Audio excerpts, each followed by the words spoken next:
Hello, welcome everyone. Happy Thursday. We are almost there, almost made it through the week. Thank you all for taking some time today and joining us for How to Master Media Relations, Targeting, Tailoring, Timing, presented by Public Relations Today and sponsored by Notified. I'm Tara, the webinar manager of public relations today, and I'm really excited to bring you this brand new session where we'll explore proven strategies for precision targeting and crafting personalized pitches that resonate with journalists and build stronger relationships over time. I am really looking forward to hearing from Karen Swim today in what I know will be a valuable and fun conversation. Just so you know, we will be recording this webinar in case you have to leave early, and we'll be sending it to you by email within 48 hours. You can also visit the webinar registration page where you signed up to view the recording there as well. I'm going to go ahead and send that link in the chat now so you can bookmark it for later. Up next, before we go any further, I just want to pause and thank Notified for sponsoring this webinar and helping us to make this happen. Notified empowers communicators to inform a better world. As the only technology partner dedicated to investor relations and public relations, they help you control and amplify your corporate narrative. Their PR and IR platforms and teams streamline every step, whether it's reaching the right media, Globe Newswire press release distribution and measurement, or designing new IR websites, managing investor days, earnings releases, and regulatory filings. Across PR and IR, Globe Newswire is one of the largest and most trusted news distribution networks, serving leading organizations for over 30 years. You can learn more at notified.com, so thank you again to Notified. Up next, let's just quickly get a few technical things out of the way. Please feel free to ask any questions throughout today's event. You can do so by submitting your questions into the Q&A panel that's found in the Zoom toolbar. Great questions always make for great discussion, great conversation. So don't forget to stick around for our dedicated Q&A session near the end of the hour so we can get even more insights and advice from our panelists. And of course, the chat is also open to share your comments and thoughts as we move along. Make sure the blue button in the chat box is set to everyone if you want to join the conversation. And while we're at it, feel free to pull that up. Say hello. Let us know where you're joining from today. Closed captioning is also available, and to enable this feature, you can select the Show Captions option in the toolbar. And lastly, if you have any audio issues during today's presentation, you may choose to dial in by phone. All dial-in information can be found in your webinar confirmation email that you've received from Zoom. I can also relay it to you in the chat at any point if you do need it. Up next, today, I am very excited again to hear from Karen Swim. Karen Swim, APR, has over 2 decades of experience in strategic public relations, marketing, business growth strategies, internal and external communications, social media, and sales management. She is the founder of Words for Hire, a B2B technology and healthcare PR and marketing agency, and the president of Solo PR Pro, a membership organization for independents and micro agencies. And in 2024, she also co-launched Data Plus PR, a collaboration with Blue Run PR that focuses on storytelling through data. So without further ado, Karen, I'm going to pass things over to you so we can get started. Awesome. Great. Thank you so much. Good afternoon, everyone. I'm so delighted to be here with you. Thank you so much, Tara, Public Relations Today, and Notified for bringing us all here together today. So, I love this topic, and I just can't wait to open up my own playbook and share some of the tips that have worked for me and my team. Whether you've been doing this job for 20 years or you're brand new at public relations, my goal today is to not only share tips, but to inspire you in your media relations outreach, to remind you how great you are and what a great profession we have the privilege of being in, and also maybe to share some information that will help you be just a little bit better at your next media relations campaign. So let's set the stage for where we're going to focus today. There's 6 key focus areas, and we'll spend more or less time on some of them as needed. So, we're going to talk about strategy because strategy really ties back to the timing that we mentioned in the title of this webinar.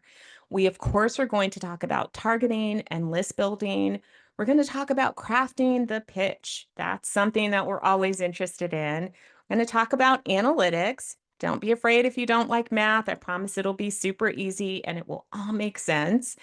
We'll talk about prepping for success. And finally, we'll talk about building relationships. So now that I've set the stage, it's time for us to meet the cast. Media relations. Media relations thinks that it's the star of the show. It definitely has main character syndrome, so much that it often overshadows the robust profession of public relations. People that are outside of our profession, as you know, often get it wrong. They think that PR is media relations, and that's all that we do.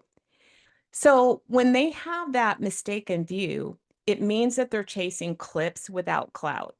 And that can lead to unrealistic expectations around your media relations campaigns.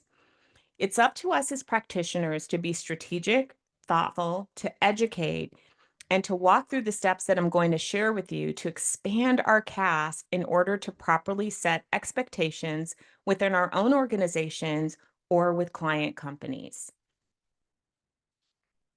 The true star of the show is your strategic plan.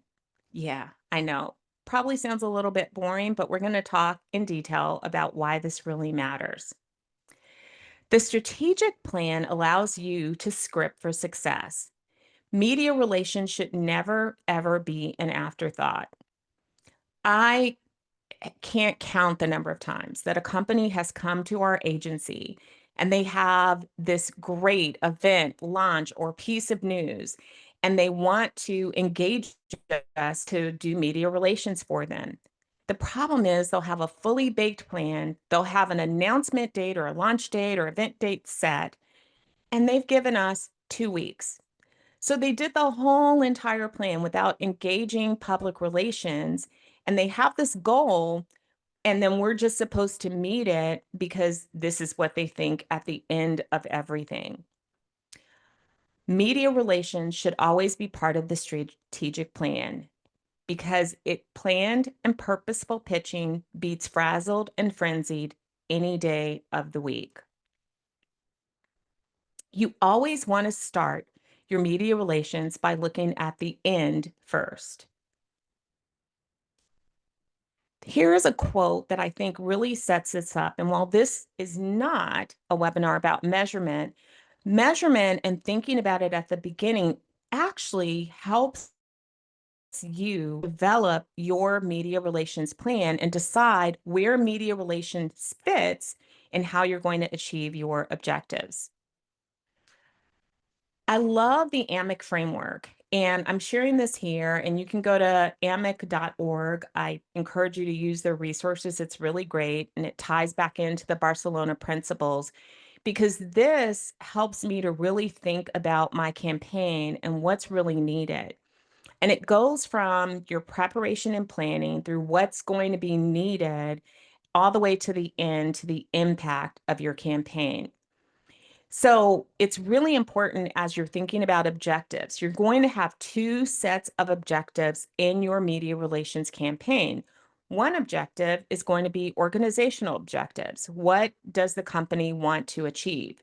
The second set of objectives is communication objectives. And so that's what are your efforts going to be in order to tie back to those organizational objectives? And it all comes together in the end when you look at impact.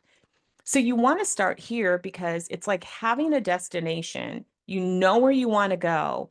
And now, as you write your plan, you're thinking through and writing the roadmap to get you there.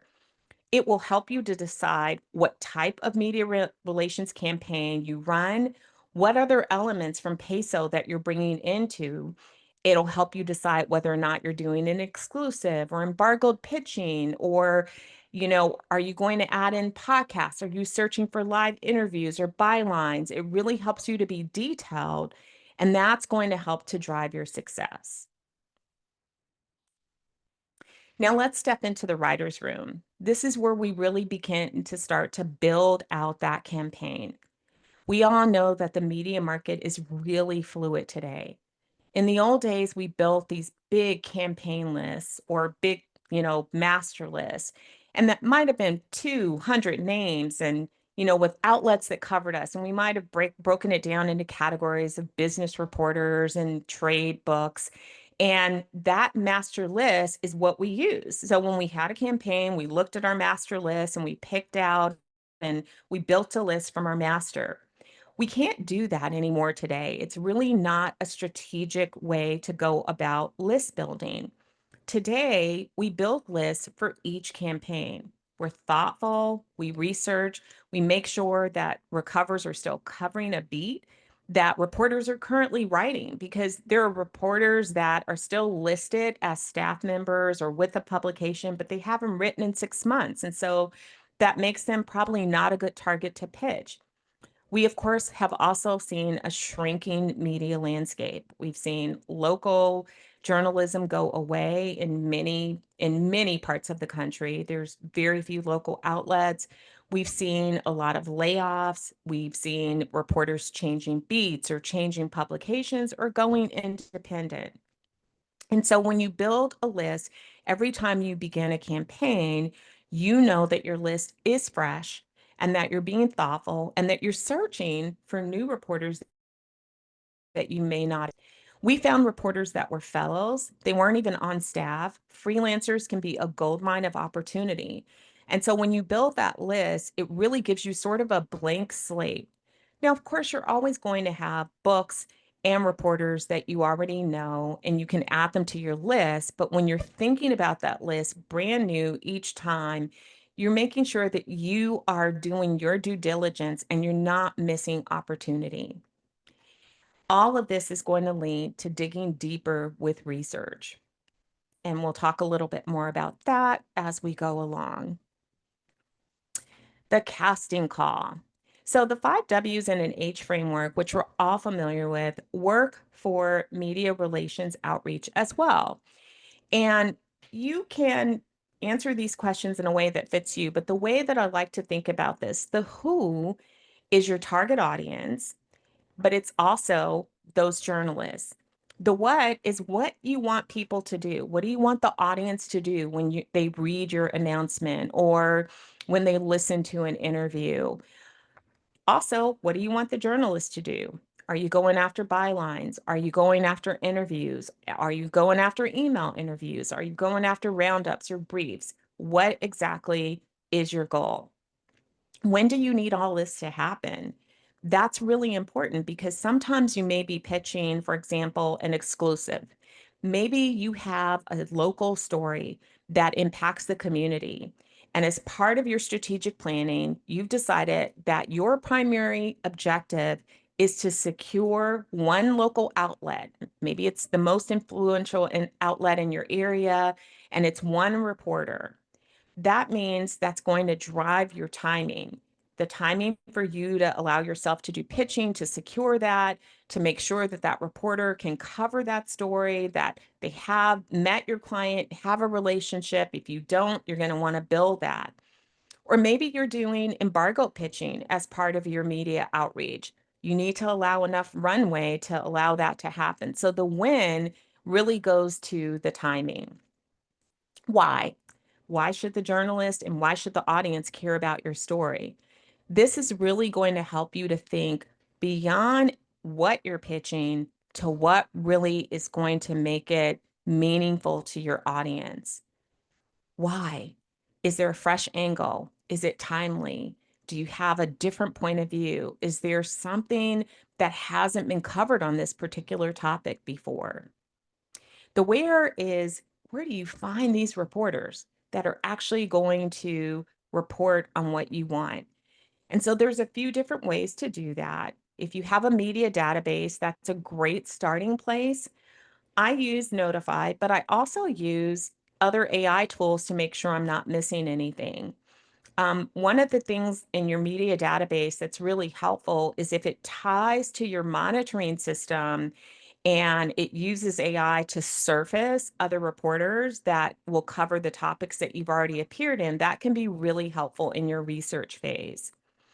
Another thing that I like to do is to use tools like One Pitch, where you can put in your pitch. So it actually helps you to perfect your pitch, but then it also matches you to reporters. So I kind of use this as like a check and balance system to make sure that I haven't missed anyone that could potentially be on my list. If you don't have a media database tool or you don't use one pitch, that's okay because you can get some of this done using ChatGPT or Perplexity or one of the other AI tools. You can simply put in your pitch points and then ask it to return reporters. So, for example, if you're doing a business story, you want to put in your pitch points, leave out proprietary information, and you don't want to violate the privacy of your organization or of your client, but you put in those pitch points and you'll say, give me 5 business reporters that would be interested in covering this topic. And then that can be the starting point to building a list and give you something that you can then research a little bit deeper to really find a match. How? How will you engage them? Again, this is goes to how are you going to get them interested in the topic? What are the things that you're going to provide? What information will you provide? So you're thinking through all of these things before you ever start to write your perfect for the part. So, okay, media profiles is one way that we start to look for how we can get these perfect people. As PR people, we love media profiles. We love media breakfasts. We love when things are published. We'll search the databases and we'll read those profiles and we'll click through all the links. Or if, publications sometimes will publish like a featured profile and we gobble it up and we write notes and we make sure to review that. As you're reviewing these media profiles, you want to make sure that you discern between ideal versus reality. I like to think of this in the same way as a job description. When human resource departments put out job descriptions, they put in a long list of characteristics and requirements. Some of those things are critical to the job, but more often than not, it's filled with a lot of things that really do not determine that you'll be successful at doing the work. If you've ever interviewed for a job and you haven't checked every single box, but you get the job anyway, it's because that interviewer connected with you. They saw something in you that wasn't in any of that big list of requirements, but they believed in your ability to get the job done and they believed that you would be a good fit for the company. So I like to keep this in mind when I'm reading profiles because it's so easy for us to get really nervous and to start to overthink like, oh my God, I have 6 sentences instead of 5. And oh, I forgot to do this. And, all of the experts said to write the pitch exactly like this. You don't want to get in your head like that. You really want to make sure that top of mind is that you're communicating as succinctly as possible, regardless of what you're pitching. And I say succinct because that is not necessarily means that it has to be 3 sentences and that's all that you can send. It might take 5 sentences because you want to give the journalist the pitch, you want to give them enough context, you want to give them something that tells them the story so that they have enough to make a decision. You always want to go behind the masthead. So it's not just about the outlet, it's not just about the beat. You want to look a little bit different, deeper to make sure that this reporter in this outlet actually is a fit for what you're pitching. So, a few of the things that I look for example, maybe you are pitching a data story. If you're pitching a data story, you want to make sure that that reporter not only covers your space, but that they actually do write data stories. Not every reporter does. Maybe it's a product review or product news. If they don't cover product news, then it doesn't matter that they're in your space. It doesn't matter that they've covered your client before. You're looking for something very specific, which is why you need to go a little bit deeper. I also like to look for personal interests that could potentially make a richer story. We once had a client that was announcing news and they work in the neurodivergent space. And we started to research reporters and we found a reporter that reported on that space, but also had a personal interest in neurodivergence. They were an advocate for neurodivergent people. They had a child that was neurodivergent. And so when we reached out, we were able to really tailor our pitch. And the reporter right away said yes. That story was one of the best that I've ever secured and one of my favorites because this person had a personal stake in it. So not only was the reporting top notch, but it had that heart that came from someone that understood what this meant and why this news was so important. You may not always be able to find that angle, but you can definitely find the types of stories that make reporters happy. I like I call this what sparks joy. So here's the way that I look for it, and it may take a little bit of practice for you. When I read what reporters write, I look for not only what they write for their publication, but what they might be writing about in other places. Maybe they have a Substack or a Medium, or maybe it's just LinkedIn and the things that they like to talk about. I look for the stories that they write where you can tell there's like a little bit of an extra bounce. You can tell that the reporter really enjoyed reporting on that particular topic or that angle. It kind of comes out like I can sort of hear a different beat when I'm reading it. Now I'm maybe a little bit different and maybe you don't hear music when you're reading words, but I do.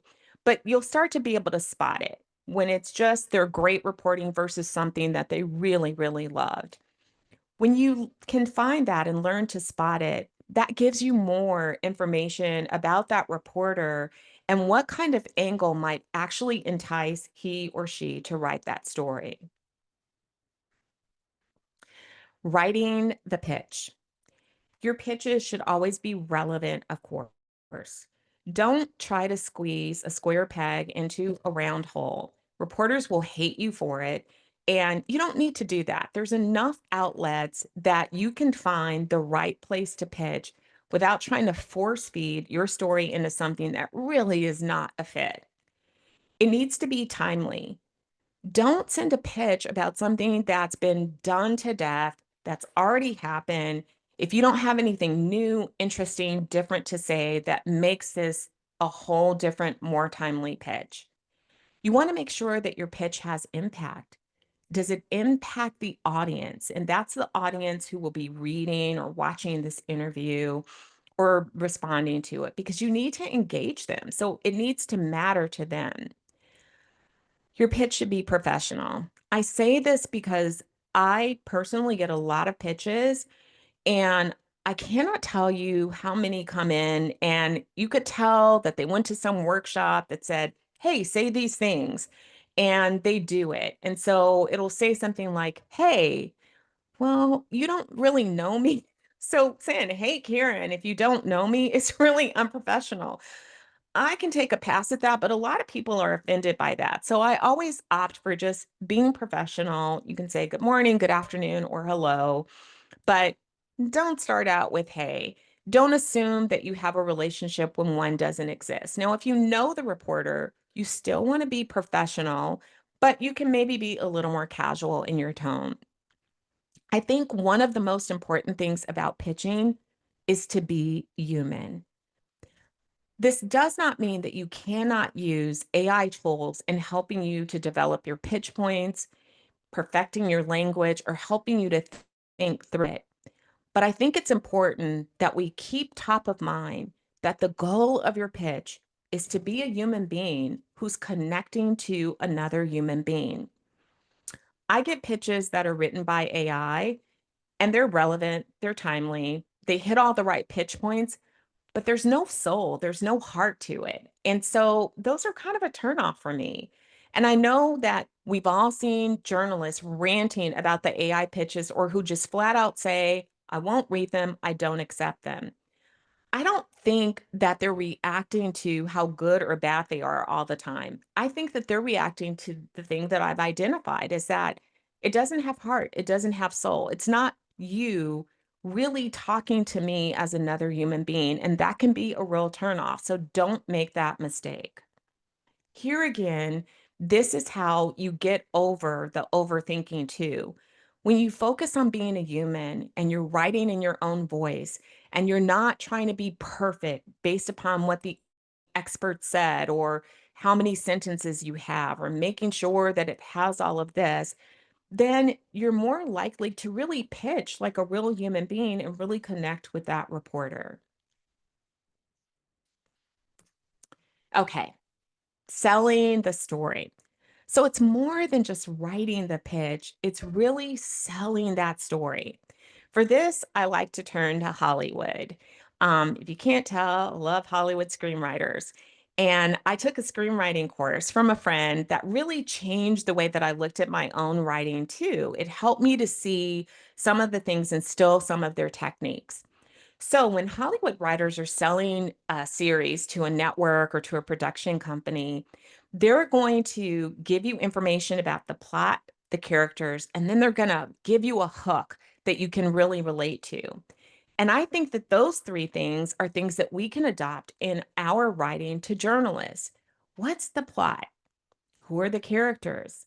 Give them something that is a hook. So if you're, a writer and you're pitching a show, it might sound something like, "Hey, it's Seinfeld meets The Walking Dead," which is really weird, but at least it's relatable. It's something that they may know and they immediately reference it and they get it. The point is that you're not just telling the story, you're selling the story. And so that means you have to say something so that the journalist actually can see themselves writing that story. Give them something that gives them that visual image or gives them the feel of the story and makes them excited to want to write it. All of this takes time. And I just want to admit that right up front. We spend a lot of time before we ever send out a single email, and I know that we all care about the job that we do, and some people will undervalue us, but this is exactly why we're more than just a clip book. A lot of work and a lot of thought and preparation goes into what we do in order to secure the outcomes. And so, if you are somebody that's in business for yourself or run your own agency, make sure that you build all this into the way that you present yourself to potential clients and the way that you price your services too, because this is a lot of work. Okay. Before I actually send out emails to my list that I've carefully built, we go through a rehearsal stage. This rehearsal stage, I believe, has been one of the most essential ingredients in order for us to be able to achieve our objectives. What do I mean by rehearsal? So, we start our pitching with a very small audience. We might pitch one to two reporters initially, and that's it. We're not pitching the whole list because what we're doing with those first couple of reporters is we're seeing how they react to the pitch. We use analytics to perfect our pitch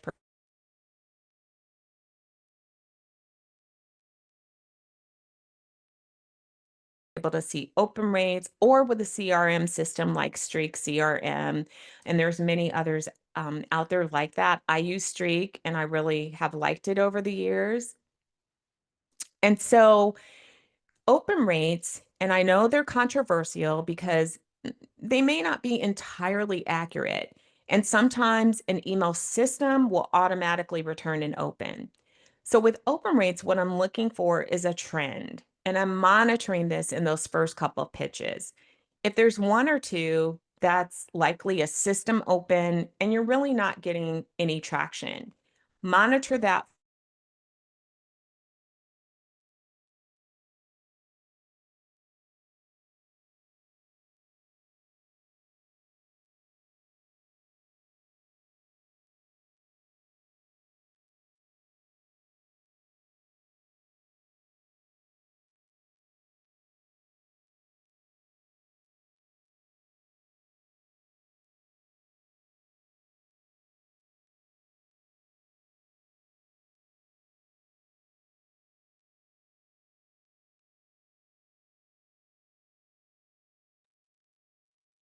Okay, it looks like Karen may have dropped for a second.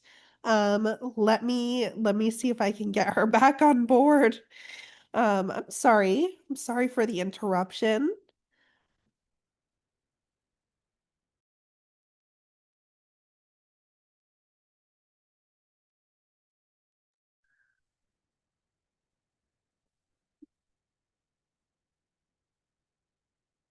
Thank you for your understanding.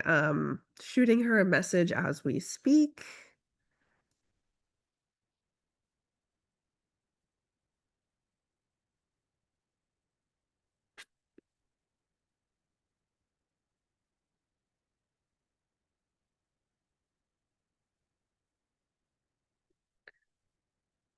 Oh, you guys are such a supportive community. I really appreciate it. Okay, let's get Karen back here. My name is Tara.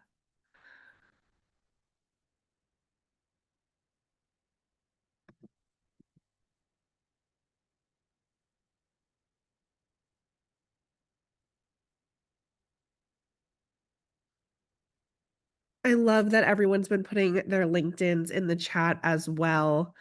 Um, Here we go.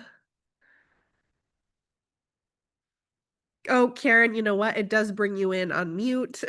So, Okay, sorry everyone. Nothing like having an outage in your area. I'm doing a webinar. How dare they? It's so rude. So it's okay. yeah, you are absolutely fine, Karen. Everyone is super understanding. So, thank you for jumping back in quickly, and you are ready to go. Yeah. So we were talking about the rehearsal. So with the subject lines, the way that I test those is I'll use tools like Monster Insights, one of my favorites, Headline Analyzer, or even CoSchedule. And there's a number of ways to do this. These are just a few tools. And you can go in and put in your subject line and then, or your headline is what they call it, and see how it ranks. I like Monster Insights because it returns information on how you can improve your ranking and it gives you sort of the optimal ranking. And so I'll keep tweaking my subject line until I get to something that's high ranking and then I'll retest that. So now I'm adding another reporter and I'm going back out and I'm seeing, does that subject line get a better open rate? Again, with open rates, we're looking for trends and we take it with a grain of salt, but it does present a piece of information for you to be able to ensure that your efforts are really landing. If I'm getting five opens, but nobody's getting back to me, I look at the body of the pitch again. And I start to look for, okay, are there spots where I could say something different? Is there something that another way that I could tweak this? Have I pulled out the right point? Have I pulled out the right data point? And I will tweak that a little bit and send it again. So again, we're dripping out to our list initially until we get to a point where we're getting a lot of opens and we'll monitor this over a few days. We're getting lots of interest and we know that okay, we're in the game now and now we can really start to pitch. So you're fine tuning as you go along.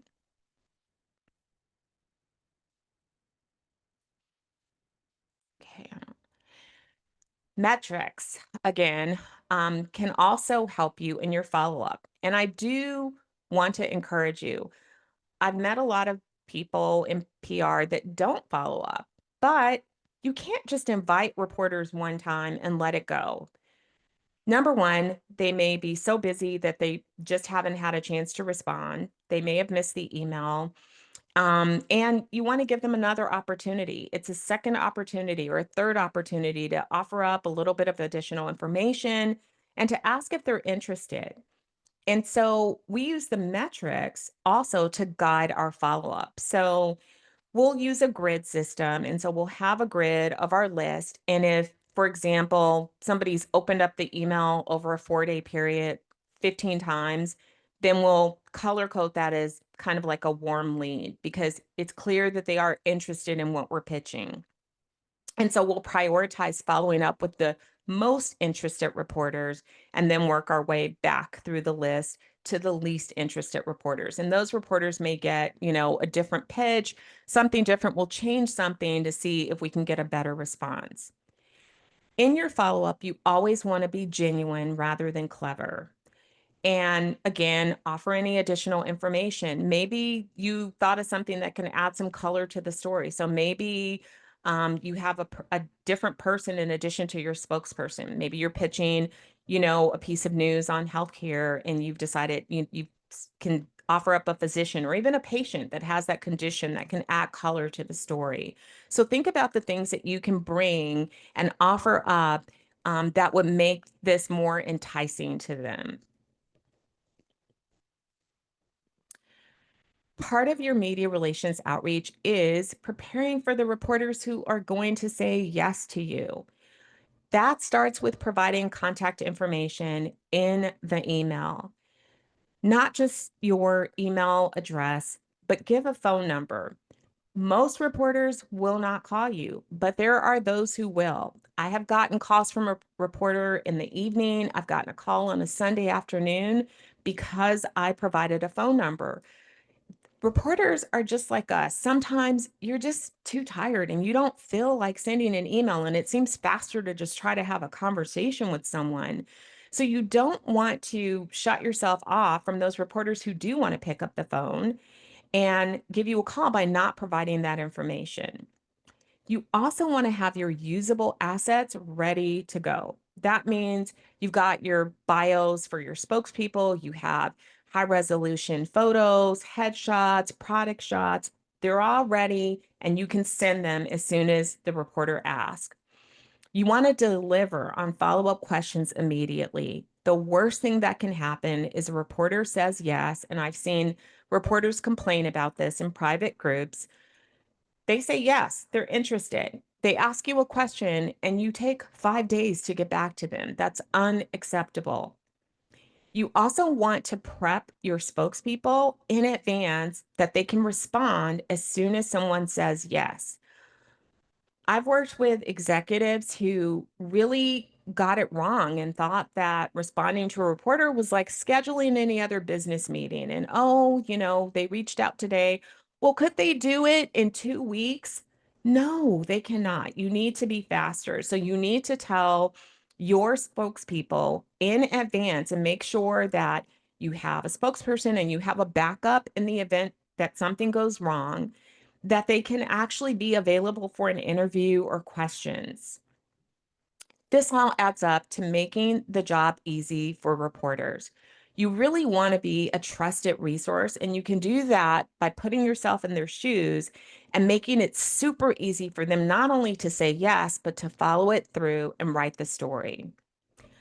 I do want to go back to something and share that even with all of this, you may never get the yes, but you'll get the story.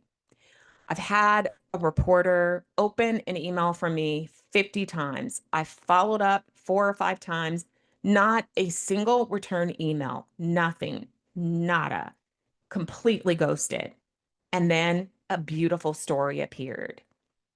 So you do want to follow up, and you want to follow up multiple times. Sometimes, it's going to take 5 follow-ups before they say anything. And sometimes they may never say anything, but they will write the story. So don't be discouraged, but you still should do your due diligence and take all the steps necessary to ensure that you're going to hit those goals. After you've pitched, after you've done all the things, you're not done. You want to get reporters interested in the next act. Some reporters are really great about saying, "Hey, would you mind keeping me in the loop for news?" That's great. I love those people that are proactive, but I don't wait for that. I have that list, that top 10 list, or maybe for you, it's a top 20 list of reporters that you want to keep in touch with. This means building genuine relationships. You want to read their work, of course, and interact. You don't have to interact on every story, but you want to make sure that you are showing interest. And here's a big one: networking is give and take. So you want to offer help. There have been reporters that have been laid off, but they're still writing. Reach out. Hey, are there any connections that I can help you make? Are there clients that maybe need freelance writers and you could introduce that reporter? Sometimes it's not a bad story of them being laid off or losing a job, but just an opportunity. I've referred reporters as moderators, as speakers, because I knew the things that they covered and I knew that that was something that they liked to do. And I did it not because I was trying to curry favor, but because I look at those human relationships and there's a way that I can help. And this is somebody that in my network. And so if I can connect you with an opportunity, I'm absolutely going to do that for you. So we want to, again, it all goes back to human. AI can't do everything. And this is one way that you can really shine. Okay. So I think I've gone through everything, but maybe we should go back. We talked about the list building. We talked about strategy. We talked about really being able to sell your story and tell your story. We've talked about crafting the pitch, and we've talked about building relationships. Now it's your turn to ask me any questions, and I will try to answer them. Karen, thank you so much. Really, what a valuable session here. We did get a lot of questions, and I love that. So I do see them all coming in. Uh, Great. Before we dive in, just reminding everyone to use the Q&A panel if you do want to submit your questions. I don't want to lose them in the chat. Sometimes that moves quickly. And don't worry, we also understand if you need to run. Just know again, today's session is being recorded and will be emailed to you within the next 48 hours. If we don't get to your question or comment today, you can always connect with Karen via the channels on screen. I'll pop them in the chat shortly for you. So, okay, let's dive in here. I'll take this first question from Nicole. With the ever-changing media climate, it's not always easy to form relationships as media members change. How do you convince your executive team that every press release or pitch does not guarantee media coverage? And even then, some media coverage may not garner results for your goal. This is where the strategic plan becomes vital. So, in your planning, you know when there's a story that maybe is not going to be the best one to pitch. I just had this a couple weeks ago with a client where we said, we're not going to pitch this. We can do a press release because a press release is going to, give you some widespread coverage. It's going to help you to be found with AI search, but this is not something that will pitch. But here's what we can do. So when you're planning from the beginning, again, this is where it's really important to be that strategic counselor to your client or to your organization and letting them know what's really pitchable, what are reporters really interested in, and then offer up alternatives. So you can turn to the peso formula. Sometimes your news is not something that a reporter is going to be interested in, but it would make for a great owned video, or maybe it's a webinar, or maybe you can take that topic and you can pitch a byline. So think about the ways that you can achieve what the organizational goal is beyond media relations. And don't be afraid to stand up and show our value by letting people know when, you know what, this is not something that reporters will react to. Be realistic and honest. And I know that that can be difficult, but this is how we maintain our seat at the table by showing our value and not just agreeing, because we're not pitch monkeys. We actually are smart. We know what the media is looking for, and we have to be able to communicate that information to our stakeholders. Thank you, Karen. And if anyone has any follow-ups to anything that we're chatting about, feel free to share as well. The next question is coming in from an anonymous attendee, and they're asking, do you ever attach your press releases to a pitch? No, but I will put them in the body of the pitch. I don't do attachments because those can get caught in spam filters and a lot of people don't like them. So what I will say is, you know, I've attached this for your convenience in the body of the email, and I've never gotten pushback for that. Um, I will also often, if it's, day of pitching and the release is live, then I will link to it. However, here's one tip. I never ever make those links in an email to a reporter trackable, because that can also really irritate them, and it can get caught in their email systems, and you could get your entire domain blocked. So don't track them, but you can give them the link if it's live, and I just put it right in the body of the email. Oh, that's a great point. Yeah, that makes a lot of sense. Thank you, Karen. Okay, moving right along here. Another anonymous question. What are some of the biggest ways you've incorporated AI into your day-to-day? Wow. So many ways. Number one is building the list and using AI to really help me to think through my research. So, I mentioned some of the tools, Perplexity AI and One Pitch, really helping me to make sure that I'm doing my due diligence. When I'm doing something where it's an exclusive, or maybe I'm doing investor research for clients and setting up meetings, I'll go steps deeper and I'll use a tool called Crystal Knows.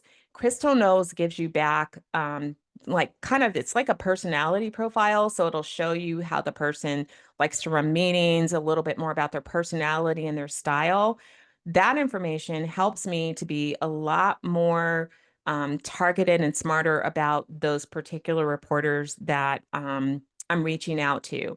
I only use Crystal Knows in certain instances, though, because it's not realistic to do that for your entire list. But again, if I'm pitching an exclusive or I'm doing investor research, that's definitely a tool that I bring in. And it's really, really made a big difference because it gives you so much insight into that person.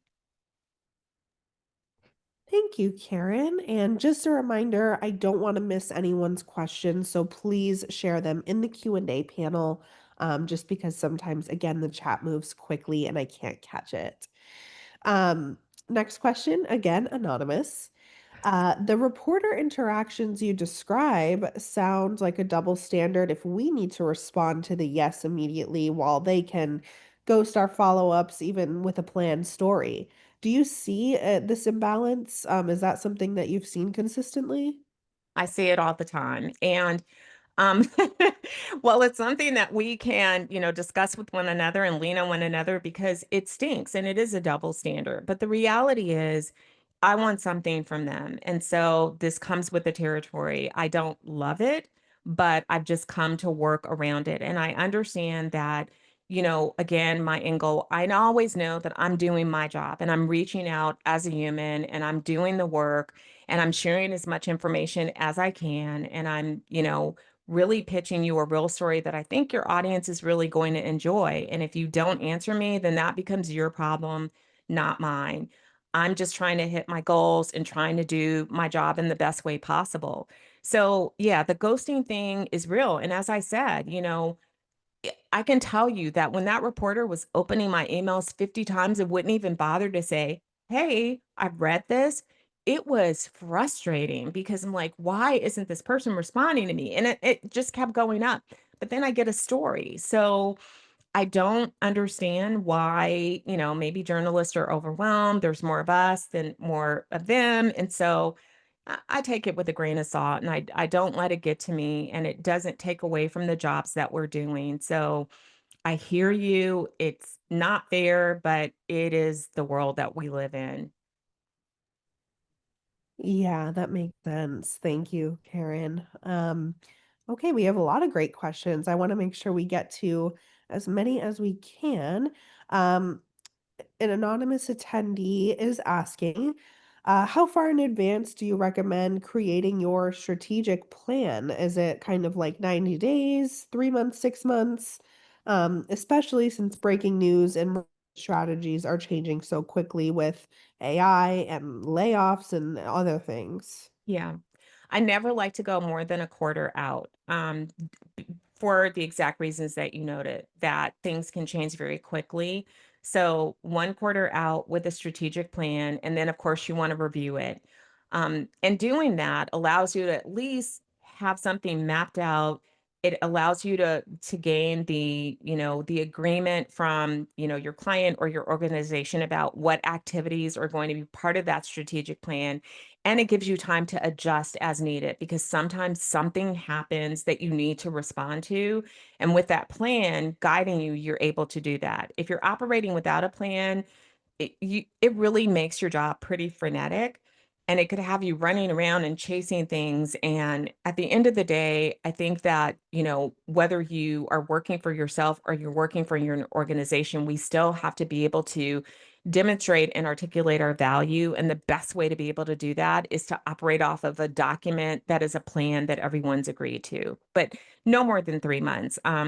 You can do 6 months with the last half of it because sometimes organizations do want a 6 month out window, but you need to, sell it as, hey, we need to be able to look at this again and adjust as needed because it's just too far out.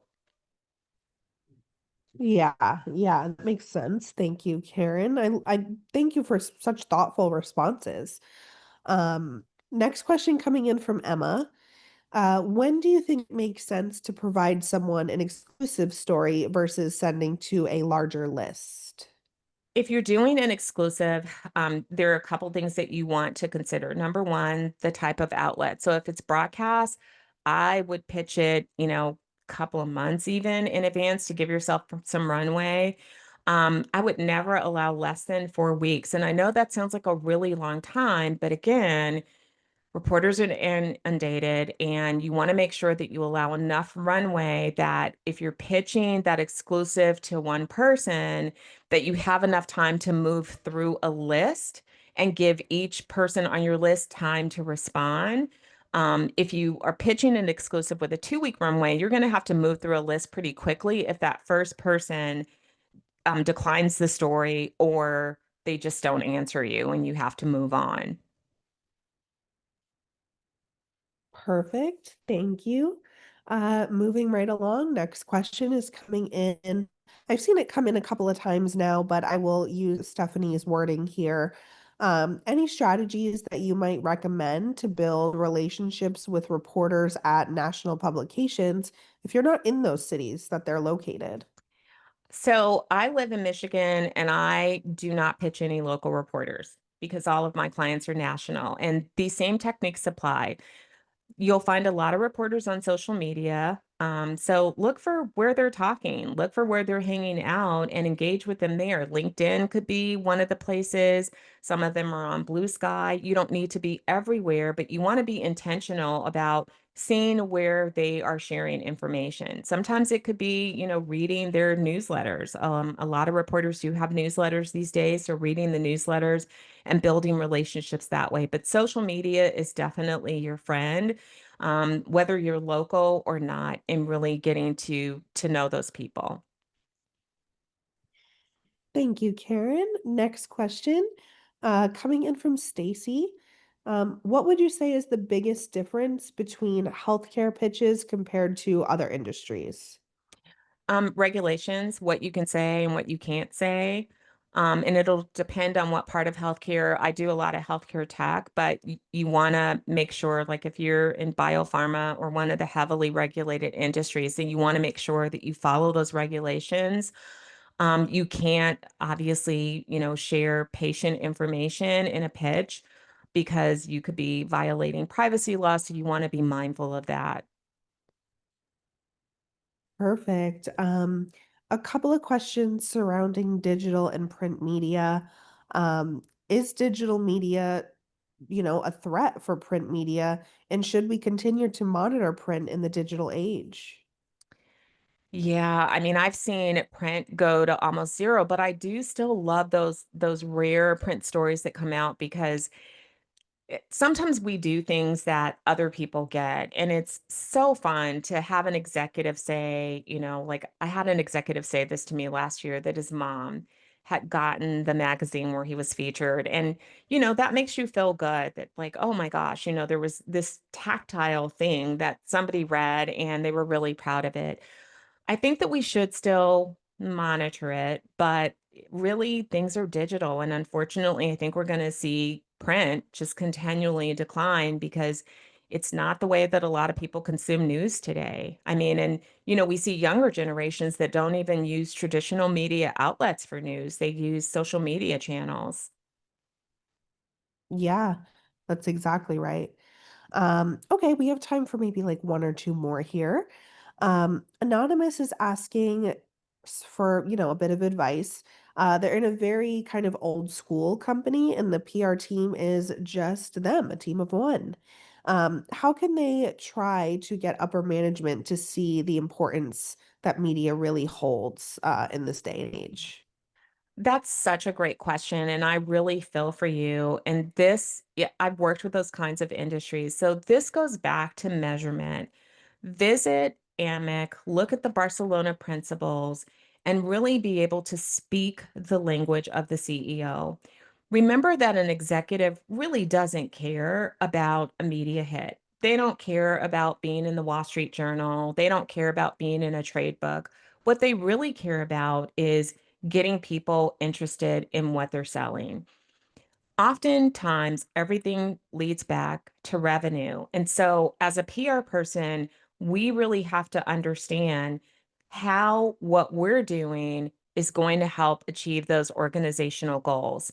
One thing that, I always remind people is that while PR is not selling a product, we definitely can help to drive top of funnel leads. And then from there, once you're getting those leads into the top of the funnel, then the marketing side is able to nurture those and to take those to the next level. So I think it's really, again, about understanding measurement so that you can talk to your executive team about how what you're doing impacts what really matters to them. Because you're right, just saying, if they're of that mind that it's just about a bunch of clips, it's not going to matter to them. But when you can share with them how it impacts their hiring and ability to recruit employees, how it impacts their customers and how they're perceived in the marketplace and the role of trust. If you can show them how what you're doing is going to help the audience take specific actions, then you're going to have their ear. Wonderful. Thank you, Karen. And I'll squeeze in one more here. This one's coming in from Bren. Do you have a process you recommend or strategies you recommend for reading and interacting with journalists when you don't have a story? I really struggle to keep up with it and looking over relevant stories. Yeah, have your a news feed or a news reader so that you can quickly breeze through things to look for the most important ones. And you don't have to spend a ton of time on it. I don't, but I might spend about half an hour just kind of breezing through, and then I'll hit on something that's from one of my targets and I'll read it. And I don't respond to everything, but I'll read it. Sometimes I'll share things on social just to show them because that matters to them. And for some outlets, they actually measure the reporter based on sharing and analytics. So sharing a story is really like giving a reporter a huge tip.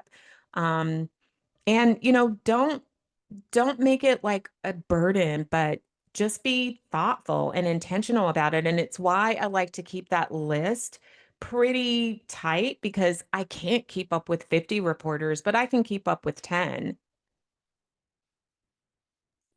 Thanks, Karen. And with that, that is just about all the time we have for today. I encourage you to, I know there are a lot of questions that we didn't really get to. So please use the opportunity to follow up with Karen after the webinar. Her LinkedIn and website are in the chat, they're on screen. Um, Before we go, I also just want to encourage you all to participate in the survey that's going to pop up in your browser once this webinar closes. I take all of your feedback into consideration when producing webinars, so thank you in advance. Thank you again to our sponsor, Notified. We couldn't have done it without you. And a big special thank you to our incredible speaker, Karen Swim, for taking the time to answer our questions and provide us with such a valuable presentation today. Really insightful, really creative, and strategic. Thank you so much, Karen. Oh, thank you. And I really do want to encourage you if you need personal advice or you just want to talk about this more, please reach out to me. If you want to have a confidential conversation, I'm happy to do that. I really love PR people and I love a little piece of helping you to have the best career of your life. So if I can help do that for you, please, please, please don't hesitate to reach out. I love that. Thank you, Karen. And A huge thank you to all of you for joining us today, spending some time here, getting through the tech issue with us. So we really Thank appreciate you. your understanding. I hope you all have a great rest of your Thursday, an easy Friday, and take care.